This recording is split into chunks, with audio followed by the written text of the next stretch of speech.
Reclaiming Timeless Ways. Mike Traster, Simon Fuller. Welcome to episode number 11. Mike, I'll let you just take it away. All right. So the two things that I was thinking we could primarily discuss, and they have some relationship to one another, is how we kill time, and I mean kill it, and exercise. Yeah. And so, like, worrying needlessly. And it was a great story I read once in some magazine. Some woman's son is going on a vacation, and he's going to take a train ride through Europe. So she's wondering that the train is going to crash, right? Big mountains, very steep, bad weather. So somebody asked her, he says, well, I want to ask you one question. She said, what is that? He said, if you worry about this, do you worry about it an hour a day? She said, oh, God, no, much more than that. 2 hours more. She says, really? Yeah. So if you added up all the time and energy that you spent worrying, how much is that going to improve the way the brakes work on the train? Right. Right. It's like zero. Yeah. Wow. But it's kind of like we go there almost like a religious experience. Right? So that would be one, worrying without, this is not planning, this is worrying, right? It's not like saying, okay, I'm going to take a trip mountain climbing. Right. What are the things I might encounter? How do I prepare for that? Right. This is just worrying, obsessing. Right.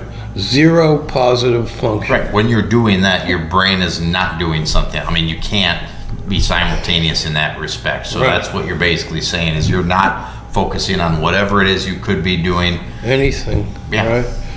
And so she's wasting 5, 10, 15 or more hours a week worrying, making herself crazy. And that's time she could spend sleeping, watching a movie, doing a crossword puzzle, exercising, writing a poem, writing a letter to a friend, calling somebody, taking a walk. You name it, anything. Right. So one would be worrying. Another one is bickering. Sure. Right? Like, how many people get in this cadence? Like the cadence, like marching, where you see the group marching across the road and they hear that rum, bum, bum, bum, right? And so they get in a cadence where there's somebody who they bicker with, and it's always the same crap, and they each take the same stand, and they never accomplish anything. Right? Because that's why it's perpetual. Yeah, either A, it's not even a real problem, or B, if it is, they're not talking to the right person to get to some sort of an end result and be done with it. There's nothing productive about that. And that happens all the time. Oh, God, yeah. So they're both just obsessed about, number one, being right and making the other one feel ashamed. Yeah. And so it's like revenge. Yeah. They're they're in this bickering state of vengefulness. So worrying would be one, revenge would be another.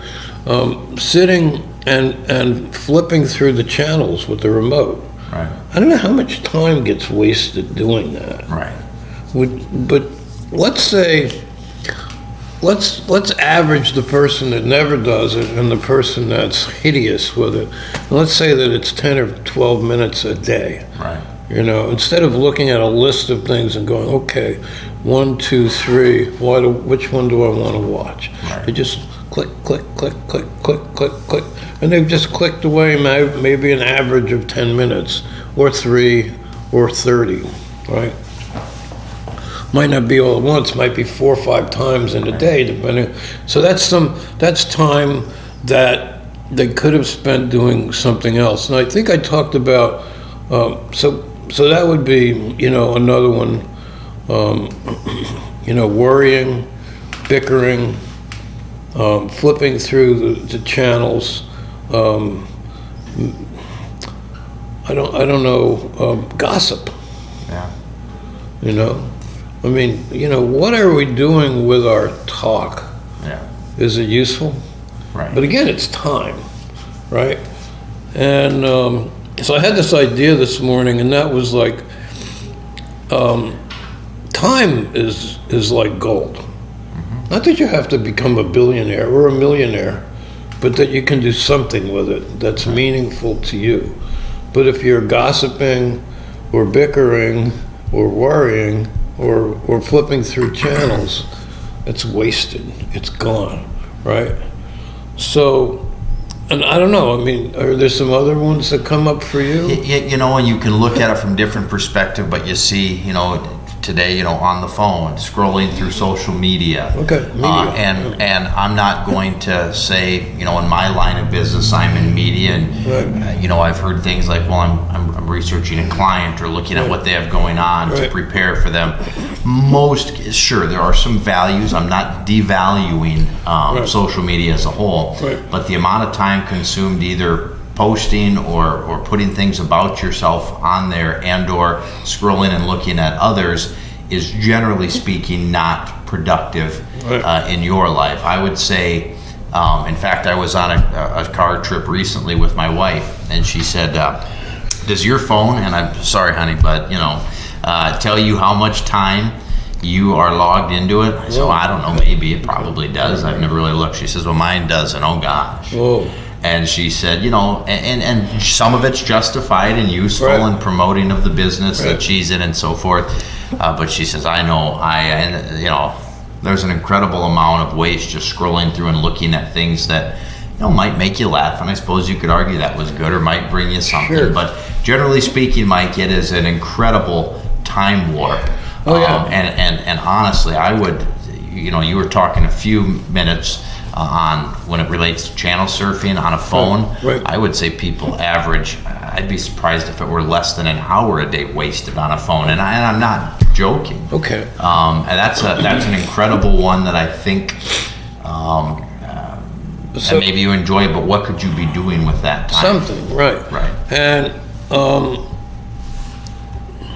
so the term that came up, or one term that came into my mind that kind of like is like an umbrella for all these behaviors is quicksand.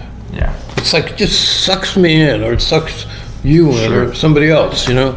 And That'd be a good analogy. Yeah. yeah, so I remember there's some new thing, and I don't care, and I don't even want to name it, but it's like all these little short videos that get posted, and Yeah. and it's like, you know, you'll see trucks careening around a canyon and falling off a cliff, and it's all CGI, but it's nonsense. But you get trapped in it, Right. and you're like that. You're just looking, and you're drawn in, and the world just sort of evaporates, and so does your time. Right. And that's quicksand.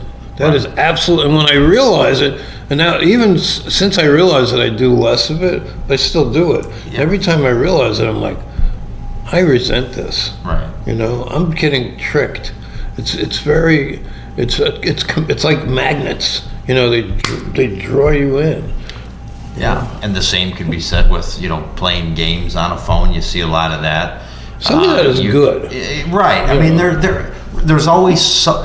I feel like most things in life, Mike, there's in moderation. Most things are.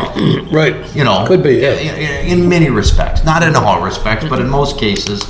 It's just when you take that to the next level, almost as if it's in another addictive state. We talked about addictions in another Right. show. Sure.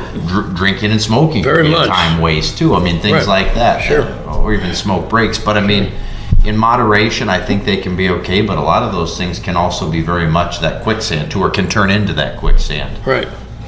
Yeah. So any one of these things could be defined, if I'm following you properly, as an addictive behavior. Sure they Yeah. are. And that's an important distinction, I think, Yeah. you know, and focus to make. So that leaves open, let's say you make an inventory. Let's say you take a month. Just relax for a month. You don't want to change anything that you're doing, right?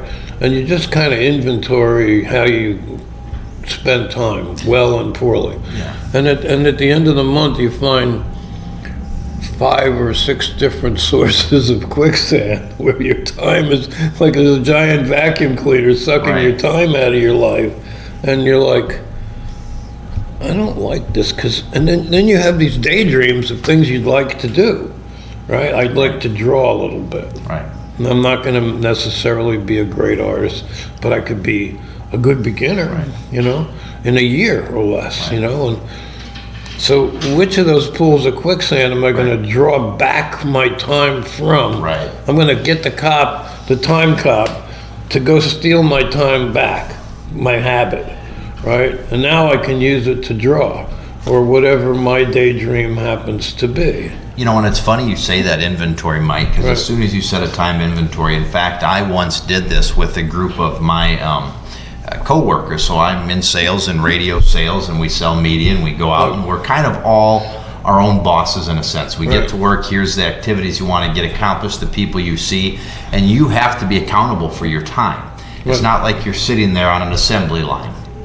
And just exactly what you said, it's amazing how many things can suck time away from you, and not always intentionally. This isn't a picking on you or me or you situation if you get sucked in from some of these things. We've all suffered. And so we just literally took on a piece of, we printed out like an Excel is the document or the program we used. So we just had columns, and on one column was the time. So, you know, like every 10 minutes, and this kind of sounds like a little bit of a time waster, but it was very helpful. And literally every 10 minutes from 8 in the morning to 5 o'clock, what were you doing? And we did this exercise for a week, 1 week. And it's be honest with yourself. Truly be honest with yourself. And write it down, and then look back, because half of it you don't even realize. No, it's unconscious. And that was specific to, you know, time from work, but you could do the same inventory in life and look at your day. Truly look at what you do. And so when you find yourself on the phone, and then all of a sudden you look up and it's been an hour, holy cow, and you'll see those little spots in there. And then, I wanted to, you know, I've always kind of wanted to run a 5K, or I've always wanted to read a book, or I've always wanted to spend a little more time learning this game or training my hunting dog or whatever it is.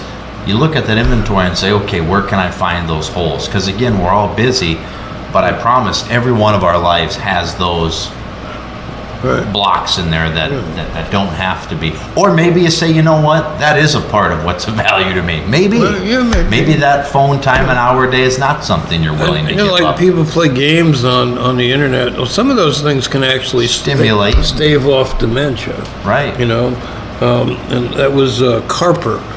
I think she wrote a book, Jean Carper. I think she was originally a health editor for maybe the New York Times.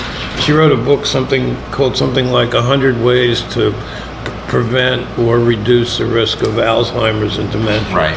Close, not exact title, but close. And a very valuable book. So the games, socialization is one, right? Learning a language is one. Playing games would be another one, you know, crossword puzzles, things like that. So something that makes you truly think, that gets your brain thinking. So the brain's building new pathways. Not Bubble Crush. No, probably not. Or whatever. Yeah, you strike me as a Bubble Crush guy, Mike. You got me. So one of the possible caught. I took you completely off track. What is Bubble Crush? I derailed you. It's actually, I don't even know if it's popular anymore. Several years ago, it's the first one that popped into my head. Right, I like it. I'm going to have to go find it and see what it is. I don't even know if it's a thing anymore. It's been a few years, but I know it was the craze once upon a time. And I thought, what's the point of this game? But everyone was playing it. So we go back to the twins, twin girls, twin boys, identical twins. And we say one does nothing and one does something for 3 or 4 or 5 minutes a day, or 6, whatever it is. And you might start off at 3 and then go 3 minutes and 10 seconds. And maybe every month you add 10 seconds, so at the end of a year you're doing 5 minutes and you don't notice the change. Right. And you're hungry, you want more, you know? Right. So let's say that this person takes the 3 minutes a day and they take a water jug, right? And they lift it. Deltoid, right? Or they lift it over their head, triceps and deltoid.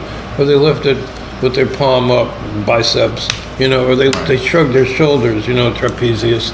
And so they're doing it, and then they get a bigger jug. Right. And they limit themselves. They say, I'm going to do this 3 days a week, or 5, Right. but only for 3 or 4 minutes, and they get stronger. Right. In that little mouse piss amount of time. Right. That's exactly what. Right? It's nothing. I But just it's- never quite heard it like that. Right. But it's true. They get stronger. You were saying, Phil, when you're, if you truly, the image in my head, Mike, was dating back to your last show or a couple of shows ago. Okay. Where you were talking about filling the sink with water. So Right. literally, if you had a full milk jug of water, or milk jug, Right. out of the fridge, you pulled out, Right. or a jug of water, and had it sit next to the sink, Right. and literally while it was filling, I don't think there's many people that don't say, I want to feel a little better, be a little healthier. Right. But gosh, committing to 45 minutes a day or an hour Right. a day. Right. If you truly did that, I was just thinking to myself, that's so simple. Right. While that sink's filling, while the microwave's warming a bowl of soup, Right. you could be doing those exercises, Right. truly, and Yeah. improving yourself. Or if you're broke, you don't have, like, weights have become expensive. Very, They used to very be, much. Like, they're buck 50 a pound now, instead of, like, we used to be able to buy 100 pounds for Use 20. bags of potatoes or gallons of milk. Absolutely. You know? Or a broomstick and 2 half-gallon containers, and you slowly fill them with a little bit more sand. Right. Right? And so you can curl it, you can press it, you can lay on your back and bench press it, you can bend over and pull it up for your lats. You can slowly do half knee bends if your knees are grumpy, and you can make yourself a little bit stronger. Right. And for cardio, this is the thing. If you do nothing, you get nothing. But if you do something, you get something. Right. Right? So, like, let's say you live next to, like on the end of Spruce Street in town. There's about a block and a half, 2-block hill that's sort of steep. So if you go on that thing, if you're completely out of shape and you very slowly walk up that, so you're not really straining your heart, but you're working it. And you just do that, it takes 4 or 5 minutes. You do that 3 days a week. At the end of a week, you'll be a little bit more fit. Absolutely. You can get a simple jump rope for a few bucks, Mike. Sure. You can do jumping jacks in your home. Uh-huh. Even in the colder, if you look out, I don't know if the camera's capturing the windows behind, it's a snowy day today. You might say, I'm not going out there and walking up that slope. There are options Right. to get you some cardio, and you're right, just walking up a simple hill. So one of the things I'm going to suggest, and this might really tick off some experts, and I say, good, get angry. Take all the rules that you've heard, all the classic rules of exercise, garbage. Every last rule. Now, we're going to start with something really simple. Something is better than nothing. Yeah. Okay? That's right. I know you're all pitching a fit. It's fine. Enjoy your fit. Right? The pride I can fit. see there's some passion behind this. Oh, yes. We call them gym Nazis, among other things. Yeah. So something is better than nothing. There's also a limit, and each person's limit is unique, Yeah. right? So, like, for example, I can take I take a 30-pound dumbbell, and I'll press it 100 or more times over my head with each hand. That's me, right? You might do 35. Right. Or 25 or 50. I don't know. You might do 50 reps instead of 100 because that's you. Right. And it's not a contest. Right. It's not a contest. Right. It's not like pride versus shame. Right. It isn't. Maybe I do 1 set. Maybe somebody else does 2 sets. A set is a group of repetitions that are in a contained period of time. So now you have 2 kinds of pain. First kind of pain is dull pain. That means my muscle is tiring. Right. The more achy and slow and weak I feel, the more tired it is. Sure. So I'm getting what people call a pump, right? And building up lactic acid. And when you strain a muscle or stress a muscle, you stimulate growth. Right. So that's good. So you're at the end of your exercise cycle because it's tired, Right. right? You've stimulated growth. Muscle doesn't grow when you're working, it grows when you're resting it. Right. Right? It's when it's recovering, it's when it Building grows. back up, right. The other kind of pain is sharp pain. Now, this is the book on sharp pain. Okay, let's say we have a 100-page textbook on sharp pain. When you feel sharp pain, okay, we're going to open the cover. I know what you're going to say here. Stop. Bingo. I knew the title of that book. Right. Stop. And I knew the beginning, the middle, the ending, He saw the prelude, Right. the about the author. Every bit of that book said one word. The review, the sequel. Right. And so that's the thing. And the reason why is because sharp pain is indicative of a microscopic tear beginning or worse. Yeah. So you stop. It's your body going, whoa, this is bad. Right. So now another rule is rapid reversal of direction is harmful. Okay, so if you're doing curls, if you bring a curl down and then you bring it up slowly, you're maintaining a good resistance, and especially as you're getting older and you just your muscle quality is different, where you have a history of injuries. When you reverse direction, you're increasing the amount of momentum, so the weight actually increases, okay? So that's when you tear things, maybe severely. So reverse direction slowly. Right. And the other thing is rotational exercise also can cause a lot of injuries, right? So fast pressing, fast curling, fast bench pressing, fast knee bends or squats, and fast leg extensions, you see those things cause a lot of injuries in people's home gym or at the big gym, wherever they buy a membership. So reverse your direction slowly. And I would say anything you do where you rest 2 or 3 days and then do it again, as long as you're doing it twice a week, you will benefit. Yeah, and that's the key, Mike, and I think it's important because this is just a general show Right. with some good basic rules, and I liked where you started, and it's worth bringing back into the conversation, and that is everyone's unique and different with absolutely. with where they're at, and I mean, so this is from somebody who's, in young, trying to get into athletics, and to somebody who's at a college or professional athlete, to somebody who's nearing retirement age. I mean, something is better than nothing.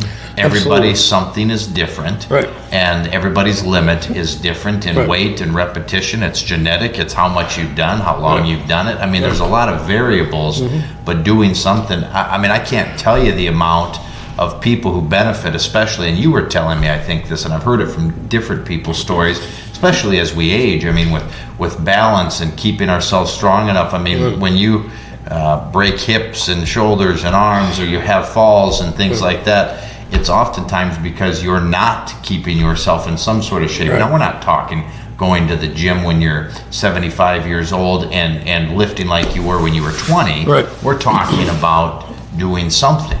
Right. And I mean, everything you're saying to me, I guess it doesn't rub me wrong against any rule. I mean, it sounds pretty logical and commonsensical. Yeah, if you're going to do body weight exercises, make sure you're doing body weight exercises that agree with the limits of your body. Right. Right.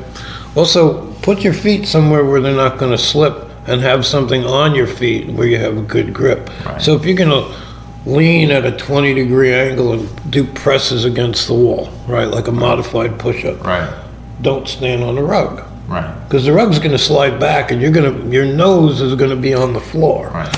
fast, and you're going to get hurt. So make sure that what you're holding on to, pressing against, pulling, and where you're standing, those things are all stable, and you have a good grip. Because that 10 seconds of standing back and evaluating, or there's no dog, jumping up and down behind you, or a kid, whatever, that you are in a safe environment. When you have a history of a tear, what you have is scar tissue. So scar tissue is a patch, right? A patch doesn't have blood vessels in it. Right. It's just patched. So it's strong, but it's not as supple and as strong as it once was. Right. So that could be an area where there's more risk. Right. Now that's true with soft tissue, with muscle. It's not true with bone. When you have a broken bone, it actually heals stronger eventually, you know. Unless, of course, you have like osteoporosis or Sure. something like that. Degenerative, yeah. Right. So you need to figure out how much is enough for you versus too much, how many repetitions, how much weight. If you're going to do more than one set, that's up to you. You know, again, the gym Nazis are going to, no, you have to do 10 repetitions, minimum of 8, maximum of 15 or whatever, and you have to do 3 sets. Garbage. You know, do something. Yeah. And progress slowly and always reevaluate. Right. It will change. As you Right. get stronger, things Right. might change. Right, As you get older, things might change. right. You know, you know, and I don't want to put words in your mouth, Mike, but as we kind of come, you know, in our last few minutes of the show, we started off with time and wasting of it, Right. and just saying, hey, I liked it when you said take a personal inventory. Right. We've all got something that we could or might be willing to give up that's sucking our time. That's the quicksand of our lives. Yeah. And Yeah. the back end was talking about exercise, and I don't think there's many that would disagree that it's good for our physical and mental state of being, exercise. Oh, I mean, absolutely. there's millions and millions of medical studies, I'm sure, that would back that basic concept up. Yeah. And so when you take those two things and put them together in this show, it's, Right. I think you're advocating for a little bit of doing something. Right. But I don't have time, Mike. I don't have time to, okay, do something, find those time warps, those quicksands, if you will, in your life, and do something, and put that together and apply it, and together, boy, you'll enhance your I life. just had a funny thought. If I say I don't have time 10 times a day, I've wasted some time. I've wasted some time. there's a third of my 3 minutes, right? Right. But I mean, there's no question that exists. There's no question exercise will benefit us. Yeah. We're heading into the time of the year where exercise is heavy on the mind. yeah. So you're advocating to start something. Do something. Do something, even if it's a few minutes. You were, Don't- Harvard Medical School said the number one cause of illness is lack of motion disease. Yeah. That was what they called it, Really? period. It was a long time ago, but it was like, this was like a huge study. And they did this long backwards time, you know, retrospective view of everything. They didn't say it was the only cause, or Right. that there weren't, you know, like drugs, alcohol, accidents. Right. But that this was the number one contributor. No motion. We were made to move. Or absolutely, Movement. mentally and physically. Yeah, right. So that's good, and you know, you just improve slowly. If you're in a hurry, you're gonna get hurt. Yeah. If you're relaxed, if you're patient with yourself, if you have these two twins that we talk about, the one that's in a hurry is gonna wind up in the doctor's office. Right. And the other one maybe is not as strong to start with. He'll become stronger Right. because he's not breaking. Right. Again, keep in mind, and sometimes it can be tough, but it's not a competition against somebody else. Know your boundaries, know your limits, because that's sort of part of being in a hurry. I want to get stronger, and look at that person over there doing this, well, I want to do that. Well, again, there's a lot of factors to get to that point. Right. If I tried to push myself, I'll probably get hurt trying to compete with this person. Be you, be genuinely you, and do something. Tendons and ligaments grow much, much more slowly than muscle. Yeah. And the reason why is they have indirect blood supply. So muscle has just this vast network of blood vessels. Tendons have vessels around them, and you know, as I understand it, tendons and ligaments. So they take a lot longer to get thicker, and so so that's part of what I call the weak link, Right. and that is, you know, you got muscle, bone, tendon, ligament, cartilage. In any part of your body that does a pulling or a pushing or a rotational exercise, right? One of those is going to be the strongest, one's going to be the weakest, Right. weak link.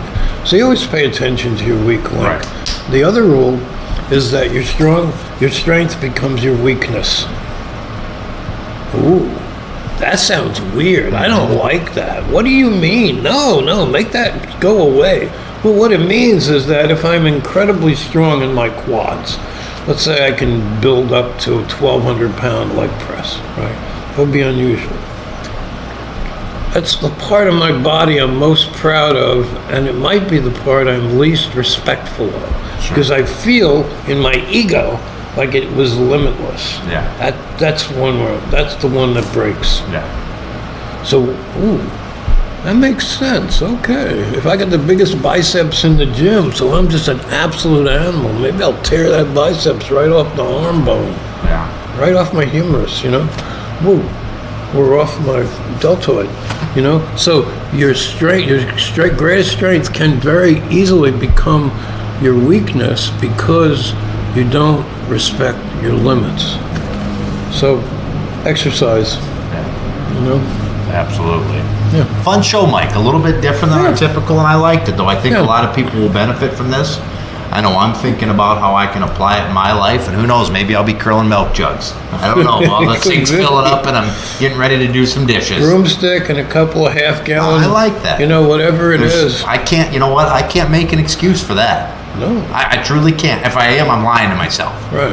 That's what that boils The down only thing to. is, if you're going to make something, make sure it's safe and and stable. Right. And I mean, like, if the things are sliding on the stick, you haven't taped them on Yeah. securely with reasonable tape, or whatever. There are some other things to consider. These Right. are maybe some basic ideas, but yes, always use safety. Yeah, always. Yeah, we always have to stop and evaluate and say, is Right. this safe, Right. or do I have to modify it before Right. I wind up, hurting myself? And I think that when you patiently, that same hospital, the Peter Bent Brigham Hospital, they did that exercise program that I talked about once before, I believe, where they gave people soup cans to lift. They were 75 and up.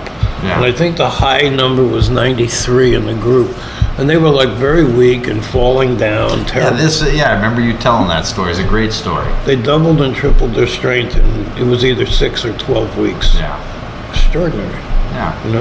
So it's just part of life, It's a good thing, in balance. Yeah. In balance. Right. Yeah. Very good. Mike Traster, Simon Fuller.